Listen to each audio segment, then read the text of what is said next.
welcome back to Season 3 of The Elite Show with John Alite. I'm Kevin Donaldson. We're sitting here with two very special guests. Mike Failace is going to be our guest co-host today. And, of course, Charlie Cifarelli is in studio. Thank you, guys. Glad to be here. Hey, guys. Nice to see you again. Hey, listen, it's always fun seeing you guys. Well, you not so much, but it's great to see John and Charlie. Mike and I see each other way too much. Let me say, Mike, do you notice that he's got a lot of makeup on today? I did notice that. I just want to start it off the right way. It's funny, too, because now when we do our podcast, he's going to make me put makeup on him. Yeah, I actually have a photo of Mike getting makeup put on him. Oh, I got photos of you, too. Don't you worry about it. Any ones with heels or just makeup? You know, it's funny because his G-string was sticking out the back of his pants. I'm the one that's supposed to have the makeup. I'm the older one.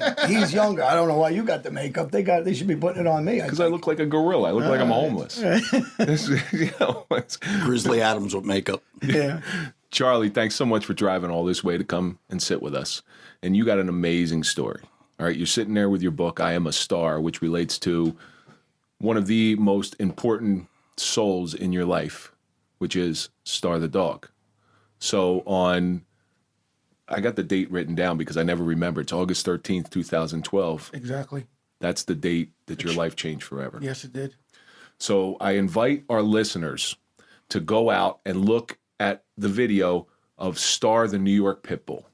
And what's the video that They was can made? find it right on Star the New York Pit Bull Facebook page. It's at the top of the page.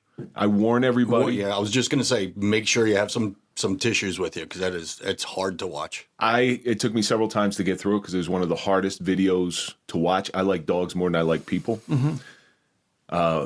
Star was a dog who belonged to a homeless man. The man's name was Lech Stankiewicz or something like that. Got it right? Yeah. Stankiewicz.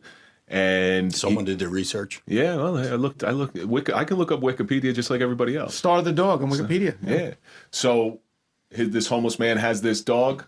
He's having a medical event. Cops show up. They have to render medical attention. The dog's in the way. Dog's doing its job, protecting its owner. Somebody's got to lose. Now, we had this conversation with Charlie also. The cops were also doing their job. Correct. They had to, and that's why it's a touchy situation. Like, the dog is protecting his owner, but the cops have to render aid to it. So who's really at fault in this It's one? a wicked situation, and it's a no-win situation. First of all, I'm an animal lover, so I think we all are. Cats, dogs, any animals, horses, so for the people that are animal lovers, this is more so such a heartfelt story. But for the people that don't really know exactly about Star, can you give them a little overview of that story? Yeah, it's a story of a New York City dog that had defied the odds multiple times. She was born in the Bronx on March 1st, 2011, wound up in a kill shelter, got adopted out, was placed with this homeless man. He had seizures. He came from Poland. It was his trusted companion. He went into a seizure, and the dog started circling to keep him safe from going into the street with his head, to alert people. And the police were on the scene quickly, and they wound up creating a perimeter, but a lady didn't follow the directives of the New York City police officer. She got in the area, and Star ran her off, and then turned around and started charging the cop, who pulled the gun out and shot her in the head. And she bled out at that point, and it was headlines all over. I mean, it's first time videotape, a New York City, a dog being shot in the head with all the people there. Now, you weren't in New York at this point, right? No, I was not. I was, I'm a New York guy with the accent, obviously. We'll get into it later. I wound up out in Nebraska. I put myself in self-imposed exile.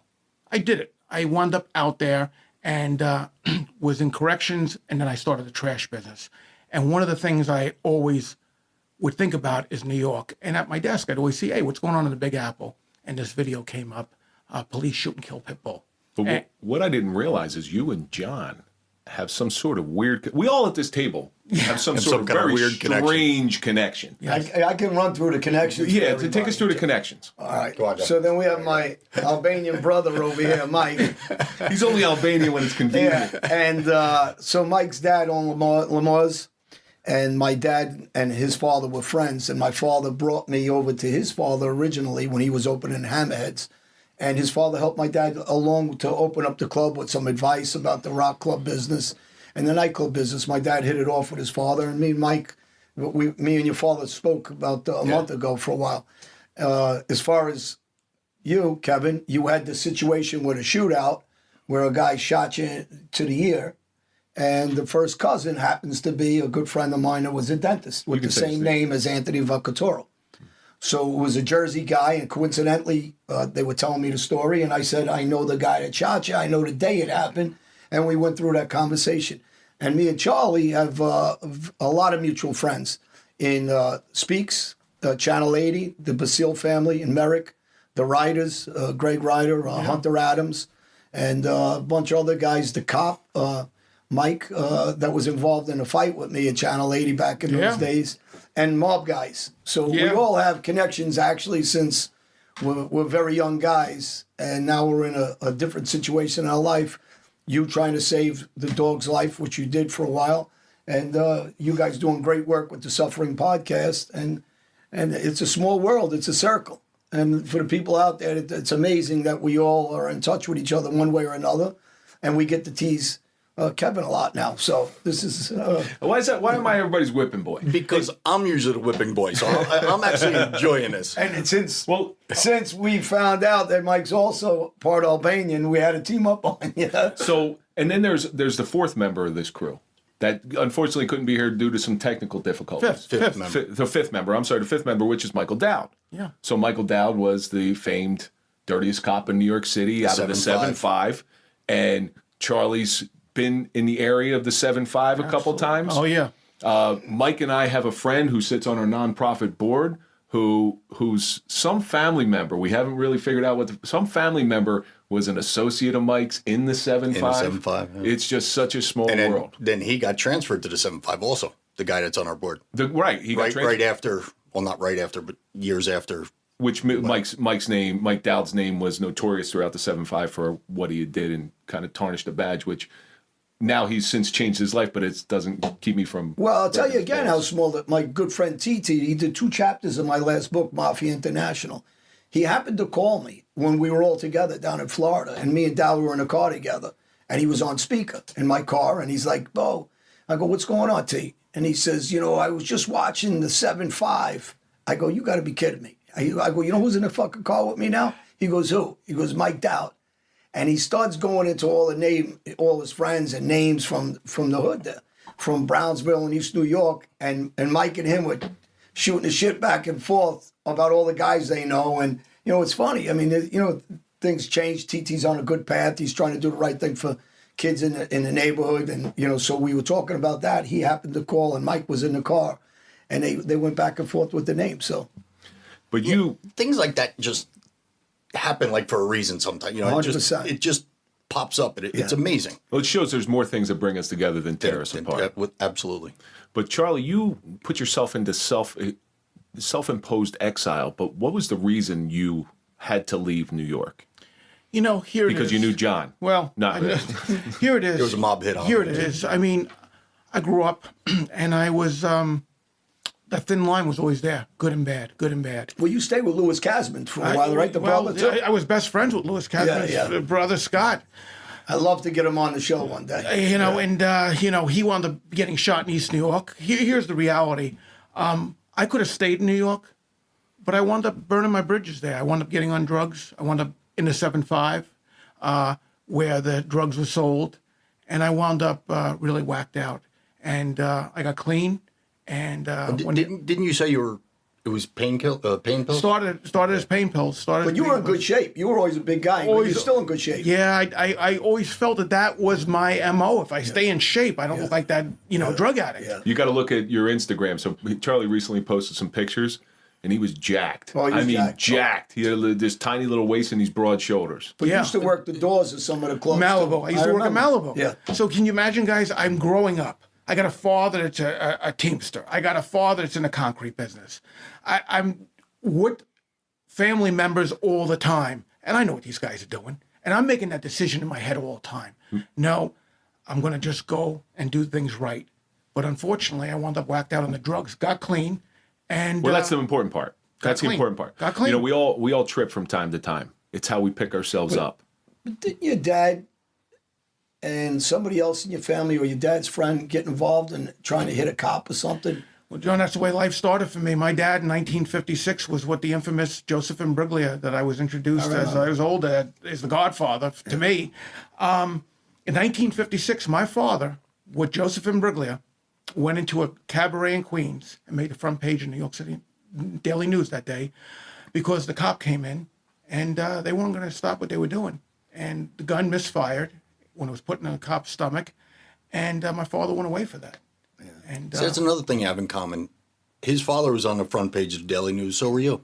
Yeah, so was my father, believe it or not. My father was with Red Kelly back in, when they were kids. And Red Kelly and my cousin, when I say Uncle Max at the time, had a problem with a cop.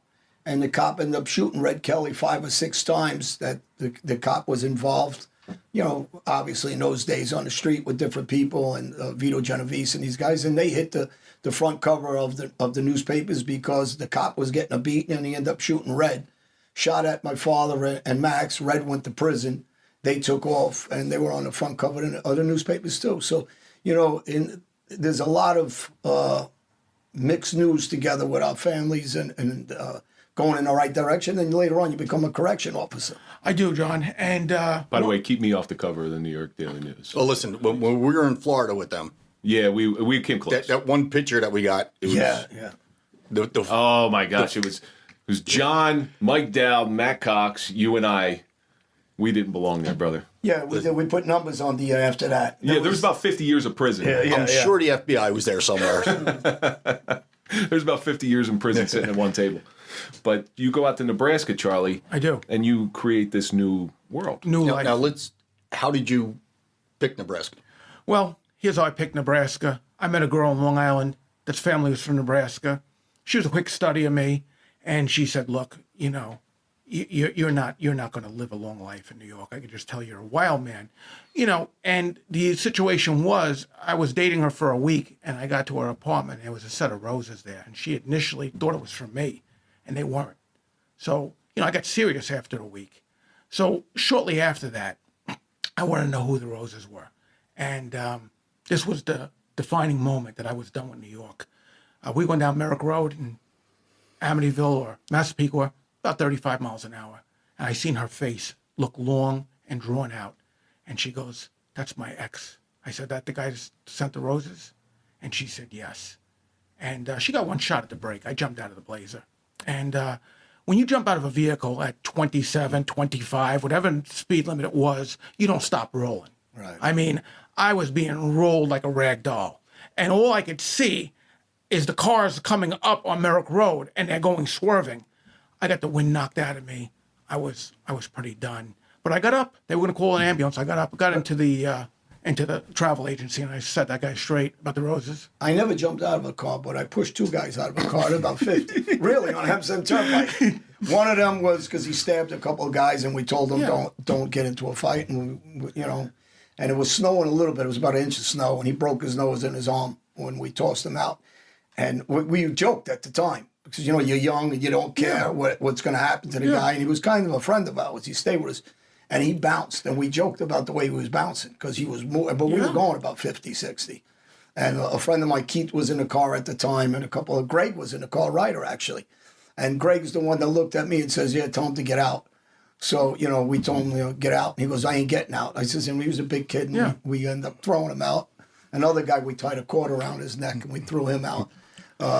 We dragged him till the cord broke. But I got to tell you something on a serious note. You're still dressing slick. I was looking at those shoes, those Louis Vuittons. Yeah. The jacket. Yeah. I said, "Man, maybe he got the jacket out of my closet." I like that jacket. Well, listen, I got a fashionista at home. I mean, I would never know this stuff. I mean, I'm a correction officer by trade and a garbage man, so I have no idea. So I got schooled a little bit. Yeah.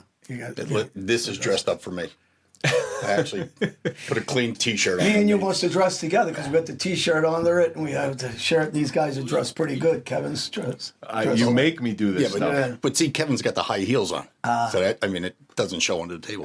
But getting back to you pushing your friend out of the car, do you consider, like me, a friend? Of course. I never get in the car with you then.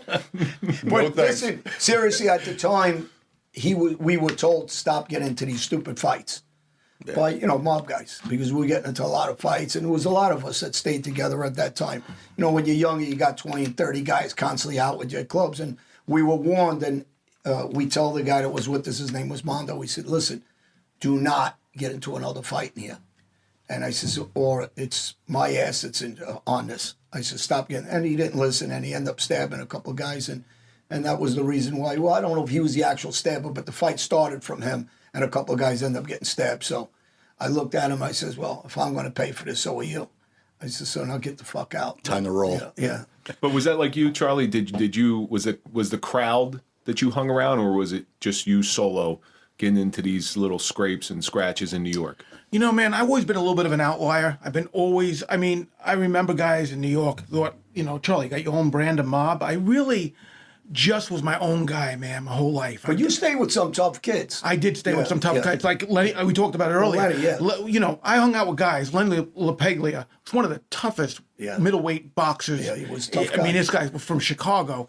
I mean, this was a tough guy. He'd be in East New York with me. We'd be getting high on drugs. Next night, he'd be fighting in Madison Square Garden. I mean, this guy was fighting for title shots. I mean, he was an incredible fighter. He was tough. These were tough guys, man. These were tough guys. When you transition out to Nebraska, Yeah. that level of tough guys that you were around, was it because I have a strong belief that your personality attracts certain people. Sure. Did you attract it once you went to Nebraska? Well, you know what? You wind up going. I thought I was going to go to Nebraska. I was going to farm. I was going to do a Series 7, be an insurance or a financial guy. No. The only place that would hire me was the Department of Corrections. Because believe it or not, I had a clean record. I mean, I had some police interactions, but it always got swept under the carpet. Whether the attorneys did it or New York just squashed it, I became a correctional officer. They watched me. I mean, with the heavy New York accent, guys like Jim Conforti, I remember he was in the penitentiary. Hey, Bison, don't talk to me, man, here, you know. But I did attract guys, and I wound up working in some of the worst places the penitentiary had to offer. Well, that probably served you well, working with some dangerous creatures inside the penitentiary. You're used to it. You were used to our streets. You were tough yourself. You were involved with mob guys. Your family was. So it was nothing for you. That really makes sense, you going into, you know. It was like a walk in the park at that point. Yeah, because you could see you're interacting, your comfortable environment. You know, and you know that, John, it's crazy in penitentiary. Guys that serving forever in there, screaming going on, working the hole, the control unit, which worse than the hole. The control unit. Stop with what's the control unit? A control unit's for guys that were sentenced to the segregation, and now they've continued to either murder, stab, assault, or attack other inmates. So now we got to put them in a control unit. Shanks. Oh yeah. Yeah. So you got put in charge of the control unit. I was down there. I was the corporal at that time. I didn't move up past that rank in the control unit, but I was the corporal. I would become the caseworker, which is sergeant level, and then move past that. But at the time in the control unit, I had my arm put inside a hatch one time. I gave an inmate a pen to sign a document. He played possum. He knew I was young in corrections. He played possum. He was yawning, and in a moment's notice, he got as agile as a cat, and he grabbed my thumb. And he put my arm in that hatch. He had his legs. He pulled my arm in that hatch. You can't slide the doors because they're horizontal. Now my arm's in the hatch. He's going to try to break it. Now my staff has got to throw tear gas in there, and he's not letting go, man. He's just not letting go. So I had to deal with that. I had to learn what these guys can do. I did that to a guy when I was in a unit, and the guy was breaking my balls. Though a different situation when my wife had cancer, and I was in the cell, and he see me crying. He was abusing me, and I cursed him and I made fun of him, and I didn't stop because I was steaming with him. And I conned him to come over to the hatch that I was going to say I'm sorry after a week or two. And he came over, I had a cup full of piss. I pissed in it. When he came over, he says, oh, now you want to be a bitch up to me. Oh, and I'm like, come on, I'm sorry. I threw the piss in his face. And then you know what happens after that? I couldn't eat for a while because I had other guards who were talking to me. He said, don't eat, he's spitting in your food. He's doing this. He's asking friends of his. So you kind of fuck yourself at the same time. Was he a friend of yours too? No. just checking. You know, I'm trying to gauge. But you know, some guys aren't. You know, you work like in any field.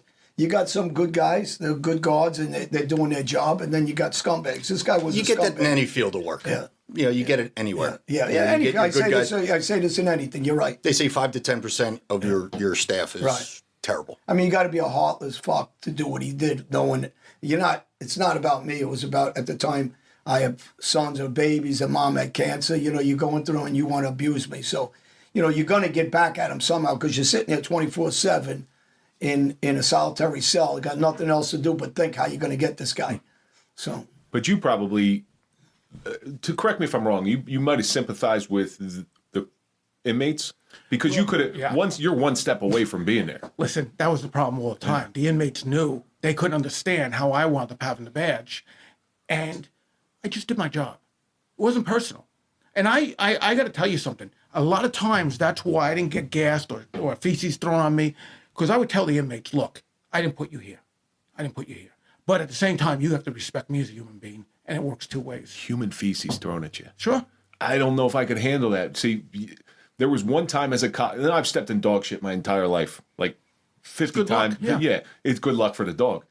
But one time I stepped in human shit as a cop, I ended up throwing my shoes away because I couldn't walk through enough puddles, enough wet grass. but it happens a lot. You know? And you know, like after I did that, then I got, you know, you get what's coming to you. They come in with the goon squad, and, you know, we call them the turtles. They come in all shielded up. They gave me a beat, and they 4-pointed me. Yeah. So at the end of it, here's the other part. I spit in my face, and then they got you tied like that, 4-point, and you're pissing yourself because you got to go to bed. They won't let you. Some guys are shitting themselves. I didn't. But, you're pissed because they don't let you go for how long they kept me there. 12 hours. Just getting back to what you were saying, human feces. One of the guys I used to work with, he used to call it shit out of water. He couldn't, like, you go to these sick calls or something and someone shit their pants, he had to run out. He couldn't do it. Yeah, it's Shit bad. out of water. It was, Psychologically, and I'm sure the prisoners are well aware of this stuff, psychologically what that does to somebody working on the other side just screws up their brain. And mine wasn't done intentionally. Somebody was having a medical issue, but it still screwed me up so bad psychologically. I could never wear those shoes because it was always in the back of my head. But you're a good-hearted guy, and go back to what we brought you in for, and some of these other things we can have you back. And when Mike Dowd's here, we'll have you back again, and on their show. Your heart is why we had you, because of Star. Yeah. The dog. And I can see you as being a decent human being with these guys in jail, because you're a decent human being, and more so with this dog.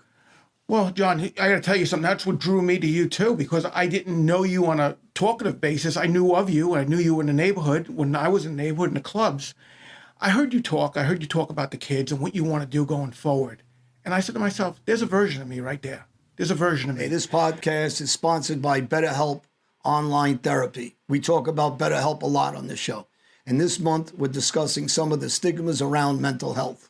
For example, some people think you should wait until things are unbearable to go to therapy, but that simply is not true.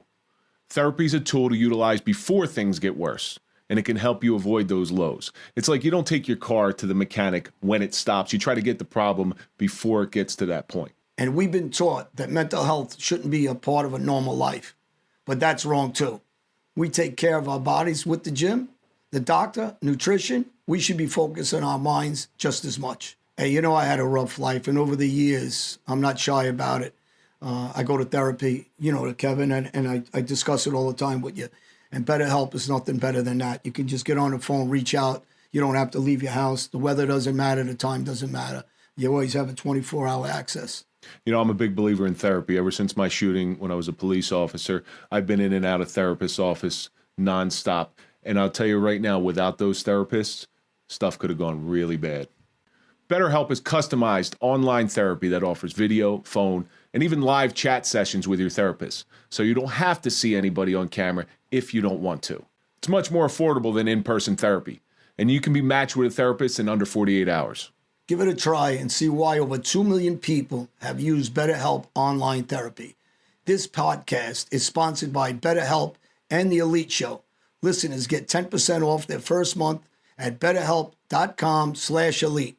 That's betterhelp.com/elite. That's BetterHelp, BetterHelp.com/elite.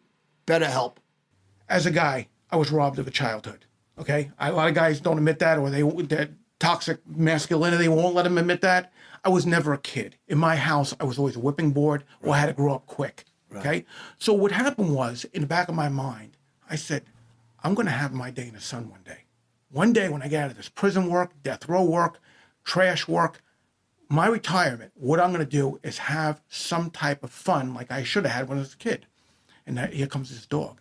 And what happened, how this story navigated is we had a consultant stay 6 months with me because we wanted to sell the trash business. And he was taking in our movement, how we were doing stuff, and seeing some competitive bids of what it could be sold for.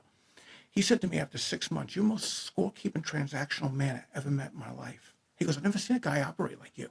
He goes, "There's no personality but what the dollar is on everything." And that's how I had become. I went to his house and I saw a painting of 3 dogs with him and his wife. And I go, "What's that?" He goes, "Well, that's my family." And I gave him a look. He says, "You can't identify with that, can you?"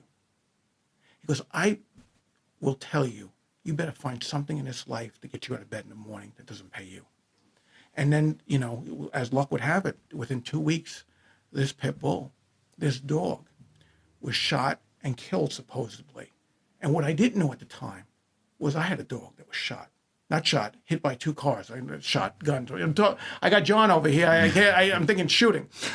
Think baseball bats. Yeah, I think Baseball bats, shooting. At johnelite.com, Yeah. just so you know. So I missed my dog, John. I missed my dog, Kevin. I missed my dog. I didn't know this. It was all suppressed to me. So when that dog got shot, I felt like, man, that was it. I got to save this dog. And I believed the dog lived. I was the only person that believed it. I went on the media. When you see it, there's no way that dog should have lived. But I got tricky. I was tricky. I called up the city of New York from my trash business, and I called the administrative office that operates the New York City Animal Care and Control.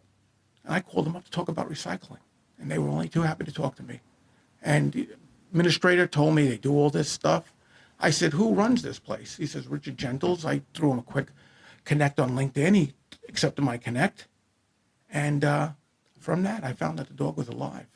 And then I stayed on it. What was that conversation like that you found that? How did that come about? It was the greatest. It was, for me, it was You the were greatest. told by a couple people that the dog had passed away already. Absolutely. Everybody thought the dog died. So I call up the city of New York, and I call up Renee. She gets the phone, and I said, "Renee, I got to ask you a question outside the recycling." She didn't even ask me, "How did we get to this dog?" I go, "You got a dog in today that was shot by the New York City police." She goes, "Honey, we got a lot of dogs." I said, "Her name is Star." She starts clicking into the computer. I could hear the keyboard. She says, "What do you want to know?" I said, "Did the dog really die?" She goes, "No, it's actually still alive. It's at the 5th Avenue vet." And I felt like I hit the Powerball again, man. And Well, how did? Because I'm assuming New York City didn't want this bad press. The optics on it are very bad. the optics are terrible, but to their credit, they thought the dog probably would die. Right. And having a dog lingering would tie up the fax line, would tie up the emails. They just put a statement out the dog died. Well, for the people that haven't seen it, I mean, Star got shot right in the eye, correct? Just below the eye. Right, just below the eye. Yeah.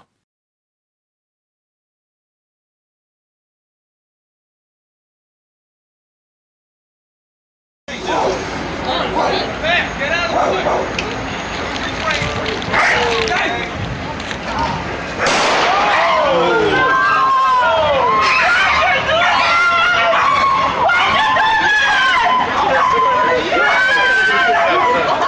But wound up losing the eye anyway. Yeah, one of the blues in the eye, and she lost a ton of blood. But this dog got shot, and now I know the dog is alive. These dogs, these pits are I had 3 pits. Yeah. One of my dogs was Hannah, and she got run over by a truck, crushed her head, looked like she was dead. She lost one eye, and she looked like the dog from the Little Rascals. Yeah. Petey. Yeah. The dog was amazing, and later on, the dog lived to about 17 or 18 even. And when she was dying, I refused to put her down. And I talked to the vet, and I was giving her steroids, giving her in and out of the hospital. It was like a family member. Yeah. So I kept the dog alive another 2.5 years because she lost her back legs, and then she was back again for about 2, and then finally I put it down at about 17 or 18, which was incredible. But they have a bad name, these pits, that they're vicious. It's the way you raise them, because I have raised 3. Hey everybody, can you please write a comment about the animals are judged by their breed instead of by their behavior? Like I said, I'm an animal lover. People on the show here are animal lovers. I've raised every breed from Rottweilers to Dobermans to Pit Bulls to Mastiffs, and they're some of the sweetest dogs around. So please give your opinion and comments, please, about dogs that are getting bad names because of their breed. Why aren't they judges by their behavior? All right, everybody. Thank you, and have a great week. They slept with their head on the pillow, under the covers, completely docile, not aggressive, very protective over my kids. So, and it's not one of them. I had 3 of them that were all 3 like this. Yeah. So when people say pit bulls, that's not true. Well, you brought up the perfect example. Petey from the Little Rascals. Yeah. I mean, that dog was abused by those kids. Yeah, you know, by yeah, the Little yeah, Rascals, right. you know. Pulling his face and all. Would you believe I got a picture of my great grandmother with the real Petey? Really? Yes, I do. Yes, I do. They used to take Petey around on tours, and my great grandmother and my uncle. There's a picture of him and Petey. I'll show it to you. But Petey was poisoned. That's the Petey from the Little Rascals was poisoned. Again, Who did it, Alfalfa? Alfalfa was shot. So all those Little Rascals, they had some problems. But Oh, there were a lot of street kids in those little I know they rascals, were. I know. but It's going, child star syndrome. You know, look at Drew Barrymore and all those people they're that get a into the mess. movies when they're young. And they're a mess. All you got to do is watch. I was just watching that movie with Adam Sandler where he has the kid, and Todd Bridges is in there. He's got his nose full of cocaine and stuff. But going back, so you get this dog. How in the world? I can't believe they even brought it out for adoption. They didn't. It's a long story. If people want to read the story, Nebraska man adopts dog shot by NYPD. They didn't bring the dog out for adoption. They hid the dog. They gave the dog a new name and stuck her in Philadelphia. Witness protection. Witness protection. You know, a mob's son winds up adopting dog that he had to break out of the witness protection program. So basically, it's this. I stay on top of this. This is the biggest deal in my life. Now, it was good for me because I had experienced everything I thought that would make me happy, and it was a big flat no. Okay, the cars didn't make me happy. The restaurants, all of it didn't make me happy. But going after the dog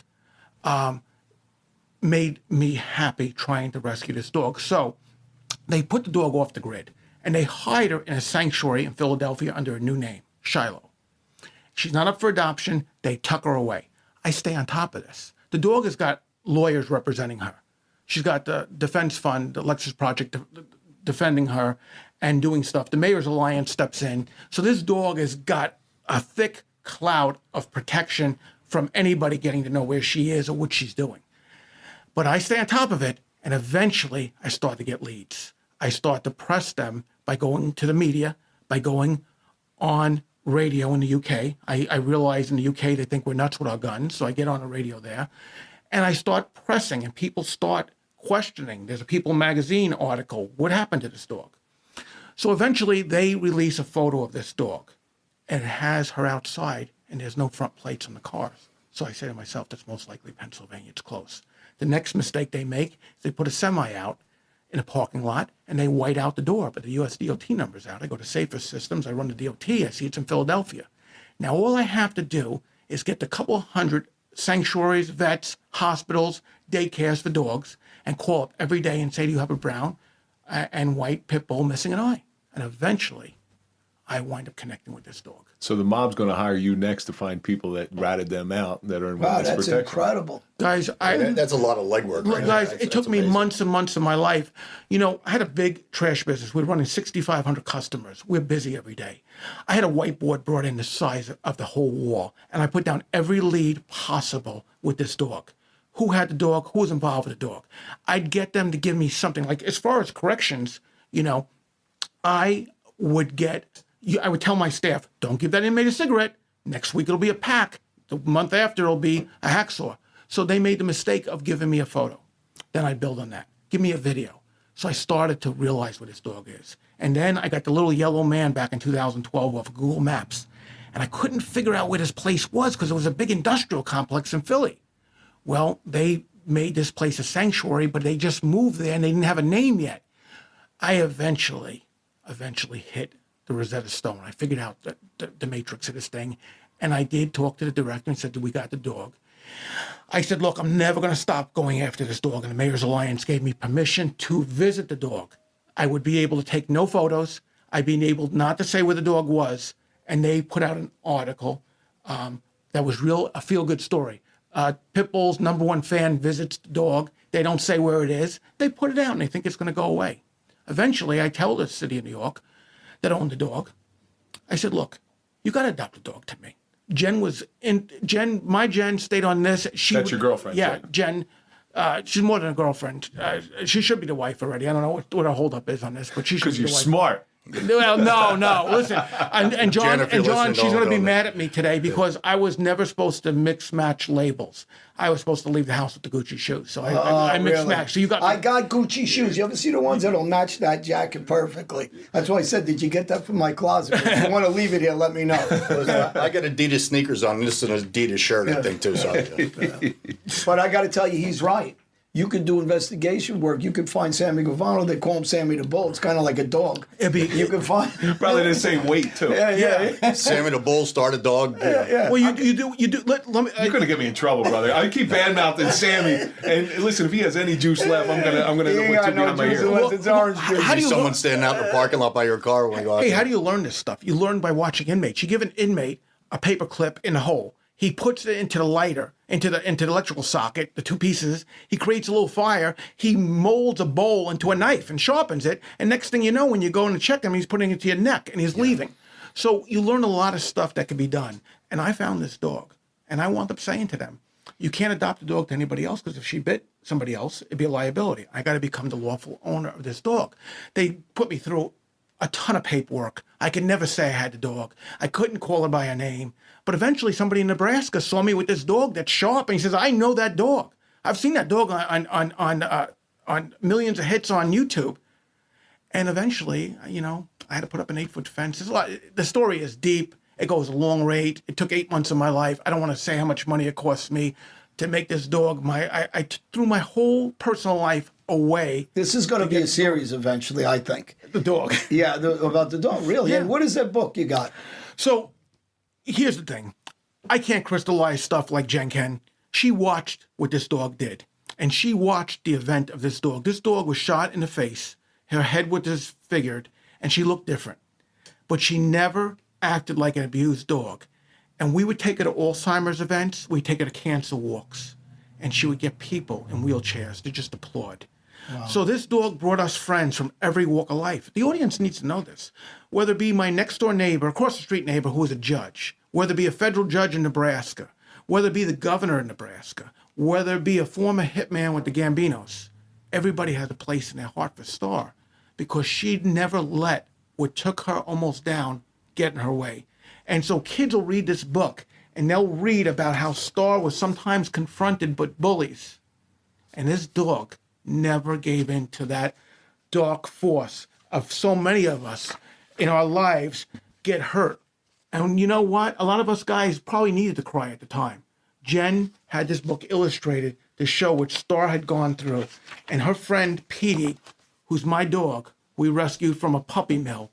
And that's what a friend's supposed to do, is pick up your spirits. Yeah. And that's a true it's friend. funny. You got the coloring book here too. Yes. The I am Star. First page I turned to, I just saw this picture of Star with like no eye. Put a smile on my face. I'm like, That's because that's the only books you read. Well, man. that's- yeah. Coloring books. But Charlie, there's something inside of you bringing you the journey that you went on to get this dog really came from a deep place. You called yourself your self-proclaimed transactional man. Yeah. Now all of a sudden you're bringing Star out, and Star's touching so many lives. What inside you changed? Because the amount of suffering I did, man. Listen, all my friends either went on to have successful lives or they went to prison. There was nobody in the middle. There was nobody that just went and became a Home Depot driver. Not that there's anything wrong with that. It was either that they went to prison indefinitely, they got killed. My friend Scott got shot in East New York, then was dead. Then everyone went to prison. Yeah, I think that you had a hard life, and you transitioned it into This your life dog. into saving this dog's life. And what you're also lucky about, and it needs to be said, is your wife to be, or your wife, Yeah. or whatever you call it. Yeah. That she got involved with you in this project, and she did something that, not only something good that everybody could see, but something good for you. She did something that's unique, that she stood by you through, helping you through this. John, the thing is that, and I got to tell you this, Mike Dowd was the start of this, the Suffering Podcast. I rose up in the Department of Corrections. I went to a monastery and they wrote an article about me and my dog, and they said, here's a man who once was a homeless addict living in his van, had all the keys to the Department of Corrections, and I counted all the drugs in the hospital. But I could never tell anybody, hey man, I got this pain I left back in New York. My life is really a shambles. Although I've been successful on paper, and successful as far as what society says, beautiful credit score. I'm really a hurting unit, man. I never took care of that wounded kid. I mean, I got beat up when I was 8 years old by the guy who's supposed to be my primary caretaker, my father. Yeah. I was you know, John, I was really never a tough guy.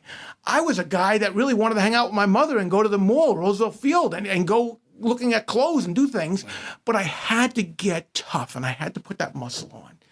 And I had to prove I was somebody. And when you are somebody you're not, man, that's painful.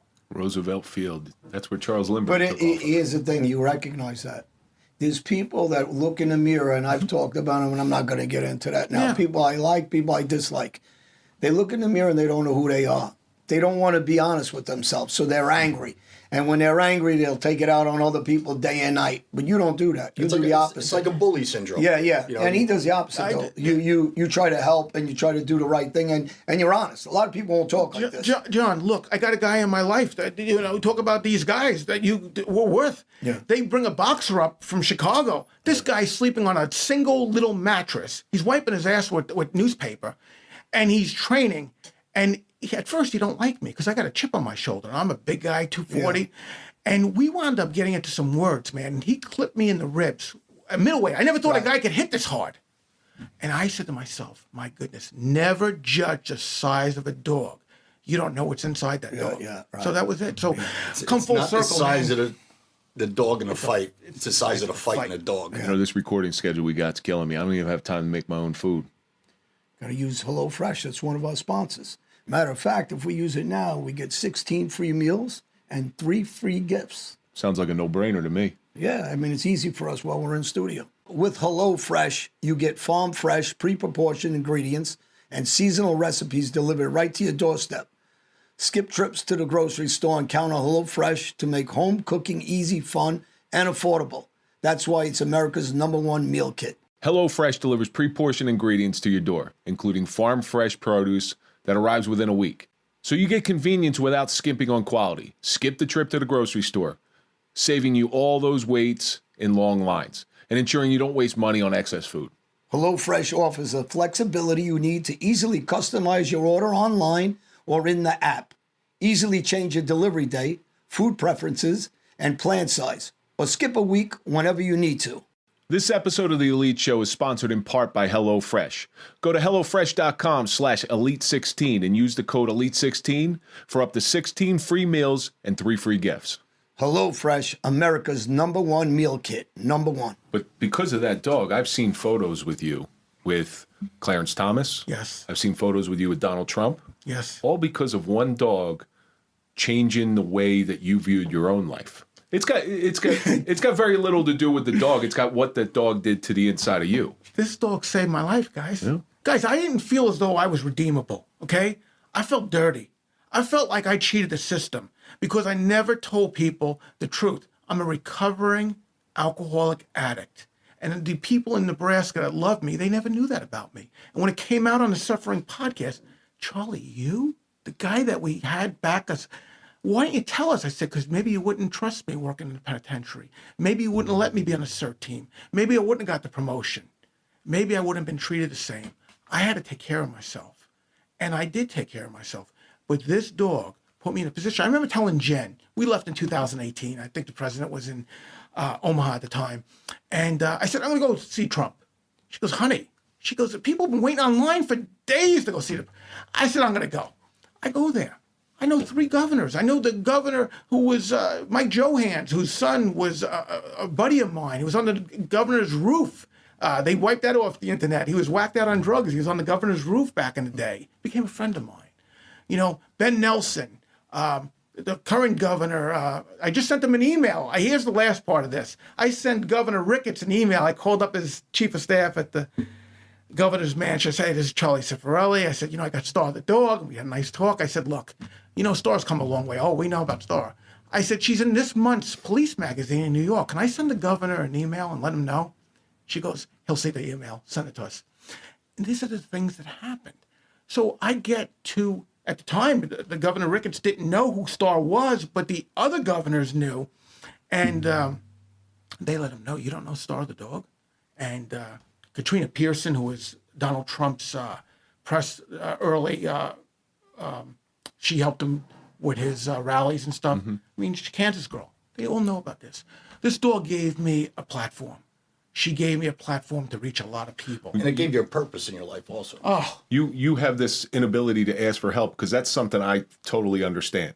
yes. This because as police officers, and I'm sure it was in your former life too. If they saw you, I mean, the whole Sopranos was done on a mobster going to a therapist is ridiculous. You get found in the back of a trunk. Police and corrections, we go ask for help. All of a sudden, you're put on the rubber gun squad. You might as well get your balls cut off. But then you're able to. We've all been involved in therapy, and we all know the values of therapy. As a matter of fact, one of our sponsors is BetterHelp, and I listen to him all the time. BetterHelp is a wonderful Great thing. thing. You can just call up. I mean, when you're even a little down, I know even now you're getting emotional, which is a good thing. You know, people, look at it as a weakness. I don't look at it as a weakness. I've been through therapy, like you're saying. I think it's a good thing because you started off helping this animal, this dog. But by you being honest, how many people you're helping that are listening to the show. John, I want to thank you for getting me on the show today. I want to just wrap my part on this one. This is important for me. I've died 1,000 deaths, man. I was there with the inmates when they had their last cup of coffee with their family and they were put in the electric chair. And anybody thinks they're tough, when the inmate's facing the electric chair and their time is running out, you feel it yourself. I thought I had done everything that would be okay. Star died February 19th of 2021 in my arms in front of Jen. She died. She got up and died. She had cancer. She was beating it. Then she just died. I spent 6 months in my home. I don't have to report to nobody anymore. And I didn't talk to nobody. And I didn't take no phone calls. I got a phone call from a guy that I thought would never be able to help me. A guy who I met by another New York City police officer that was a sergeant that's truly a hero. He was there after 9/11 and his brother died from 9/11. This is the kind of guys I run with. Either or. Dirtiest cop or the best cop. Michael Dowd. Michael Dowd. Michael Dowd gets a hold of me. He goes, "Hey, Charlie, text me first. You want to go to a mental health retreat in New Jersey?" And I jumped at it. And I told Jen, and she goes, "Why would you need to do that?" She goes, "You've been away from corrections a long time." She didn't know I was dying inside. Guys, I'm not a suicidal guy, but that's worse. Because if you have some suicidal tendencies, maybe somebody will help you. I was dying inside. And I went to this mental health retreat, and my life started. My life really started in September of 2021. I got connected with you guys. That was the Blue Magazine? That was the Blue. So the Blue Magazine, Mike is somehow connected with the Blue Magazine, and we've done a lot of things with the Blue Magazine. They have mental health retreats, which is a moment of silence that guards against blue suicide, police officers taking their own lives. And Michael's there, and that's when Mike and I met Michael Dowd, where he says, "I'm Dirty's cop." That's how he introduced himself because he's a maniac. Hi, I'm Mike Dowd. I'm the dirtiest cop in New York City history. Charlie's standing in the background, real quiet. Mike and I we're actually doing a podcast that day, but we are also speakers, which Charlie had heard. Charlie reaches out to us, and that's, when I'm feeling some sort of way, now I know I can call Charlie, and me and Charlie will sit there and we'll bounce ideas off each other, and Charlie does the same with me. Because again, it's bringing those people together who have common experiences, who have common damage in their lives, and it's an important thing. It is important. We're all human beings, and we're not human doings. And even those that have been sentenced by the courts, remember, in this country, we have justice with mercy. It's not an eye for an eye. So a lot of times, me being a correctional officer, me being a prison official, I realized it's a thin line, but it's also we have to have mercy. We don't do back what has been done. So when people want to throw away the key, now in certain cases, some guys don't want to be rehabilitated, but I have been on multiple situations. I was the first correctional officer ever that testified in uniform as a character witness for a death row inmate because he felt as though that he rehabbed himself and followed the letters of the law for the mission statement. He wound up getting off death row. That wasn't my doing, but I did my part. I was asked to testify. I was subpoenaed, and I had to do my part. Well, the problem is, not the problem. People look at people's situation, and they look at them to see their reaction in life, thinking it's the same way they react. We all react differently. So it doesn't really surprise me, because I know Mike Dowd very well now, that he's the guy that helped you. You slept with Mike Dowd, didn't you? Yeah, a couple times. So it doesn't surprise me because some people cover their pain in different ways, like you did. Yeah. Your own wife didn't realize you're dying inside because you covered a certain way. And that's the thing about therapy, right? It teaches you to open it up in different ways. Some people, like when I got jammed up and I was talking on, and I'm involved in all the criminal activity, I joke a lot. I have a dry sense of humor. I don't mean it in a bad way. It's the way I release some of the pain I'm suffering. And people don't understand that until they know you. And when they know you, they know why you're doing it, because you're letting it out a certain way. You let it out a certain way. You guys with Suffering Podcast and some of the people you interview is the same way. So, but at the end of the day, and just recently, I had a young guy that fought for a national title, UK, because you brought up the UK, and he was suffering a certain way. But at the end of the day, if you can help that one person or that one animal, or if you guys do, or if I do, or somebody does, it's just the way the next person, because I know whoever's listening to this, even if we reach one more person that says, hey, I'm not the only guy in this situation. Because everybody always thinks it's poor me. You know, we feel sorry for ourselves, even if we don't admit it. And we don't realize there's other people that are in the same situation. Granted. You know, Kevin and I say that all the time. When you're in that deep, dark place, that long, dark tunnel, when you're at the lowest point, you think you're all by yourself. You think that, like, that pain is unto yourself. What you don't realize is there's people standing next to you, but it's so dark in there, you can't see those people. Yeah. So there's other people going through the suffering. And like you said, if this could help one person, that's all we're here for. Yeah. But this has brought you to a new mission in life. Yes. All right, so you're now rehabilitating dogs? We rehabilitate dogs. We have the STAR Project, stands for Saving Those at Risk. It's a nonprofit 501c3. It has its own website, thestarprojectinc.org. We're doing that. I wrote a book that'll be coming out soon, 14th and 2nd, which is really a roadmap out of addiction. It really will help people. I haven't had a drink in 24 years. I haven't had a drug in over 30 years. Congratulations. Good for you. And coming from my father's home, which, you know the old mob guys. I mean, if you touch a drug, your word's no good. Yeah. I mean, I was deemed as someone that couldn't be questioned. You'll give it up because you got a drug problem. Yeah.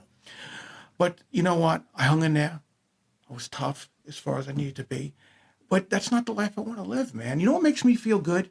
Little kids reading this book and knowing that this dog is impacting lives and swelling hearts with good feelings. A year after Star's death. God, this is good stuff. This is full circle, and I'm proud. Let me tell you something. You know, Jen's got a normal career. She's a medical recruiter. She hires a lot of doctors. She hires for all kinds of lines of work, and she's a North Philly girl. She could be tough, man. But I met her in Nebraska. But she sometimes says, "Man, you know, it's just one or the other." I mean, this is a beautiful thing that we could talk about something healing with guys that have seen the worst at this table. A New Yorker and a Philly female living in Nebraska. Yeah. But she's from North Philly. That's where she was born. People don't realize where North Philly is. North Philly is not a nice place. As a matter of fact, that's where Bill Cosby's from, North Philly. And that's where the whole scene of the Fat Albert and the Junkyard Gang came from. That's North Philly. That's a tough neighborhood there. It's a tough neighborhood. A lot of locks on the door there. Yeah. Well, there's a lot of women out there that are not going to like that you just brought up Bill Cosby because of what he's been accused of, convicted of. Kevin said it, not me. Yeah. But it's a shame because while he was, and I had heard this many times over the years, I got some friends who are very high level comedians, that's always the way he was.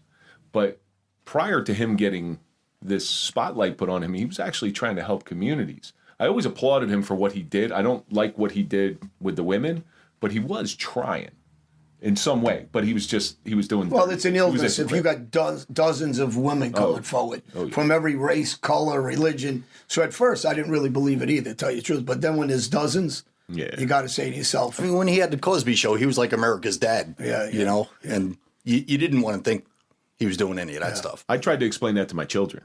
I said, you don't because when this was all coming out, they're like, what's Bill Cosby? They didn't understand it. Jello. Yeah, Jello, right. Jello that was our commercial growing up as kids. So, but you didn't understand it. So Jen being from North Philly, I imagine she puts you in line, keeps you in line a little bit. Guys, man, she does. And you know what? I was never able to BS her in Nebraska. She said, you got a story, dude. She goes, you're not fooling nobody. And then she met my father just about 6 months after I got with her. And we went to New York. She saw his tattoos. She goes, these are jailhouse tattoos. You know better. This guy, my father was such a smooth talker, John. He was a man of few words, but he was so smooth. And he used to tell me all the time, here's what he said to me, and this is pretty much make you guys laugh. He said, look, you do not, come here. He met Jen, And then after that, he said to me, years later when the dog got shot, he says, you're going to lose her. You're going to lose her. And you lose a girl of that quality, you're not going to replace her, okay? He says, back up off the dog. Don't talk about anything else. Make her the focus of your life. You rescued the dog. I don't need my last name in the papers anymore. Now stop with the dog. So that was about the most levity I had with my father towards the end of his life. But you didn't know about his career I did not know. while he was alive. What happened was I went to newspapers.com to write this book, and then my eyes couldn't stop. It had my father's name. It had these mafioso guys. It had French Connection. It had $100 million synthetic heroin ring in 1980 that the FBI is looking for in Bruglia. And I realized this is the guy that raised me. This is why this guy was so tight-lipped. Man, this guy always told me, shut up, don't let your left hand know what your right hand. I mean, he gave me good philosophy, but not living outside of his world. Well, the thing is, you got to remember too, and I say this to everybody, is a victim, right? Whatever way we're victims. You can either be a victim or you can make yourself not a victim, right? And, if you keep the mentality, they did the best they could for what they understood themselves. Yeah. So, and they pass it on. The only thing we can do is change that from going to the next generation, right? So we got to try our best that we don't make the same mistakes they did with us. And I look, again, no one's perfect, not them, not us, but we try to get to the perfect spot. We try to. And John, he basically, when Star got shot, my mother used to be the communicator between us. My father said through her, he says, look, he says, there's so many more noble causes. A Labrador Retriever saving a kid out of a pond. This has a police officer, a drug addict, and a pit bull. Son, you'll never get this story off the ground. But when PIX made this one of their top stories 2 years after Star was shot in 2014, he had no choice but to concede. He goes, please stop, please. He was always paranoid with his name in the paper. Your father gave you a roadmap how you live your life. Yes, he did. Okay, so your father said, keep all your stuff inside, Yes. keep your personal life personal, Oh, my and goodness. don't let it out.